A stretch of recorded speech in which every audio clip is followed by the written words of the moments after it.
Okay, so now I have the two pieces for the two sleeves. So what I'm going to do next is I'm going to take needle and thread and sew, hand stitch it. Yep. I need a dainty needle, and I don't see one here. Do I have a dainty needle here? Yes, I do. Okay, because it's dainty material, it's very fine. I'm going to use a tinier needle, a thinner needle, right? So it doesn't make a hole. Let's see, I have one already threaded. Here's an idea. So you see, like this. So I need it to be 28 inches. So I'm going to cut this off, and I'm going to measure 28 times 2 because I'm going to double it, obviously.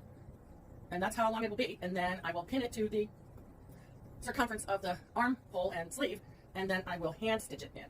But before I even do that, then I'll machine sew the inside of the sleeve. But maybe I'll just stitch it just to see if it works. We'll see. I have to see, because sometimes I take it apart. I'll put it on and take it off. But it's a process. It's a process, all right? So here we go, around 28 inches. Let's see. So we go here.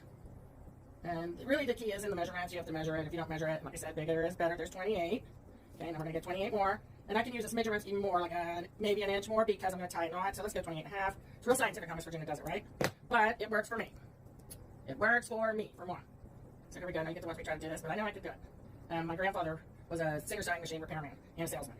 And he also repaired and sold Hoover vacuums. And he taught me how to take the machine. I can take the old machines apart and fix them, but the new ones, forget it. But he worked up until he was almost 9 years old because he loved to work. He was a workaholic and he would run everywhere. And he could thread a needle until he was like 90. Like he could go like that. And he did wear some type of reading glasses, but I just think it's because he actually used his body and used his mind and used his brains that he just could do it, you know? He could just do it.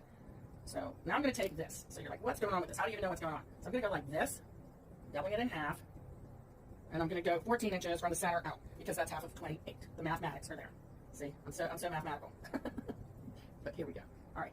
So after this part, I'm going to stop it. I'll sew it and then show you because this is too much video, right? Okay. Bye.